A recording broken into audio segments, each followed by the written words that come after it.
அதாவது அவர்கள் களத்திலே இருக்கக்கூடியவர்கள் எல்லோருமே நாங்கள் இந்த பலமான கூட்டணி என்று சொல்லுகிறார்கள். அது பலமான கூட்டணியா இல்லையா என்பதற்கு ஏற்கனவே இருந்த அந்த நடந்த தேர்தல்கள் இதுவரையில அதை நிரூபித்திருக்கின்றன. முதல்வர் ஸ்டாலின் அவருடைய தலைமையில் அமைந்திருக்கிற திராவிட முன்னேற்ற கழக கூட்டணி என்பது தொடர்ந்து வெற்றிகளை பெற்றிருக்கிறது. அந்த கூட்டணியின் போது அப்போது அவர்களை எதிர்த்திருக்கக்கூடிய அதிமுகவுடைய கூட்டணியிலே சேர்ந்தவர்கள், ஒன்றாக இருந்தவர்கள் எல்லாம் இன்றைக்கு பிளவுபட்டிருக்கிறார்கள். ஆகவே அந்த கூட்டணியுடைய பலம் முன்பை போல இருக்கிறதா என்பது பொதுவாக தெரியும். அது மட்டுமல்ல, அந்த கூட்டணியில இன்னமும் பல இடங்களிலே நாங்கள் தான் வெற்றி பெறுவோம்னு சொல்லக்கூடிய அளவுக்கு கட்சிகள் தோன்றியிருக்கின்றன. ஆகவே தர்க்கப்படியும் நடைமுறைப்படுத்த பாடியும் அது பலமானதா என்று சொன்னால் வேண்டுமானால் அது வளமான கூட்டணியாக இருக்கலாம், பலமான கூட்டணியாக இருப்பதற்கு வாய்ப்பில்லை. இப்ப கடும் விமர்சனம் தாவேகா சார்பில் வைக்கப்பட்டு வந்து கடைசியா பேசினப்ப கூட விஜய் என்ன சொன்னாரு, அநீதி, அராஜகம், தில்லுமுள்ளு இவையெல்லாம் திமுக முதற்றே உலகுன்னு திருக்குறள் பாணியில சொல்லியிருக்காரு. இதை எப்படி பார்க்க? உயர்நீதிமன்றம் என்ன பதில் சொல்லியது அவரை பற்றி என்பதை பார்த்தாலே அவர் எவ்வளவு தூரம் ஊழல் ஒழிப்பை சார்ந்தவர் என்பதை புரிந்து கொள்ளலாம். காரணம், உயர்நீதிமன்றத்தில் அவர் தன்னுடைய வருமானத்தை மறைத்தார் என்பதற்காக 1.5 மிக அளவிற்கு போட்டிருக்கிற அதற்கு அபராதம் போட்டிருக்கிறார்கள்.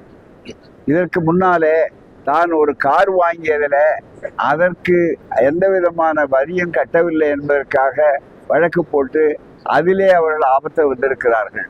இந்த 2 போதும் அவர் எவ்வளவு ஊழல் ஒழிக்கக்கூடிய சக்தி வாய்ந்தவர் என்பதும், எங்கே அராஜகம் இருக்கிறது, எங்கே அநீதி இருக்கிறது என்பது தெளிவாக தெரியும். எந்த கொள்கையும் இல்லாமல் இதை இன்னமும் அவர் அரசியல் நடத்தவில்லை, ஷூட்டிங் நடத்தி கொண்டிருக்கிறார். ஆகவே அரசியலுக்கு வரும்போது அவரை பற்றி பேசலாம். அதுக்கு மேல் அவர் பேசக்கூடிய அளவிற்கு, அதுவும் எங்களை போன்றவர்கள் பேசக்கூடிய அளவிற்கு அது உரியதல்ல. அந்த அளவிற்கு அதற்குரிய தகுதியும் இல்லை. நன்றி, வணக்கம். அதாவது ஒரு கூட்டணி அமையும் போது அதை பற்றி கருத்து சொல்ல வேண்டியவர்களோ அல்லது அதை பற்றி விமர்சிக்க வேண்டியவர்களோ அல்லது மதிப்புக்குரிய அந்த கருத்துக்கு நாம் மதித்து கவலைப்பட வேண்டியவர்களோ எப்போது என்று சொன்னால் அதனுடைய தலைவர்கள், திராவிட முன்னேற்ற கழக தலைவர் என்ன சொல்கிறார் என்று பார்த்தால்தான் அதிகாரபூர்வமானது. அதே போல இந்த ராகுல் காந்தி போன்றவர்கள் அல்லது அந்த கார்கே போன்றவர்கள் சொல்லுகிறார் என்றால் தான் முக்கியம். மற்றவர்கள் அந்த கட்சியை பொறுத்தவரை அவர்கள் சொல்வார்கள், எங்கள் கட்சி ஜனநாயகம் என்று சொல்வார்கள்.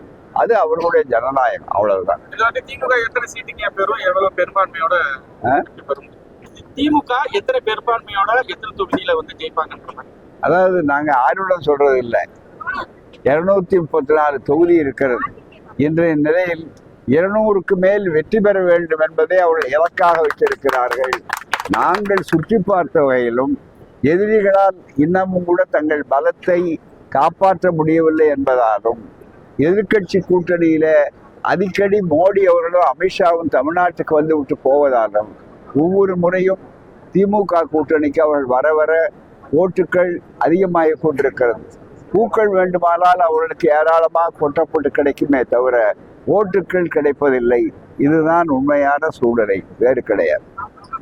செய்திகளை உடனுக்குடன் தெரிந்து கொள்ள கீழ்கண்ட கேபிள் மற்றும் டிடிஹெச் நெட்வொர்க்குகளில் எம்நாடு செய்தி தொலைக்காட்சியை காணுங்கள். பாதகம் செய்பவரை கண்டால் நாம் பயம் கொள்ளலாகாது பாப்பா. மோதி மிதித்து விடு பாப்பா, அவர் முகத்தில் உமிழ்ந்து விடு பாப்பா. அண்மை செய்திகளை உடனுக்குடன் தெரிந்து கொள்ள இணைந்திருங்கள் எம்நாடு தொலைக்காட்சியுடன்.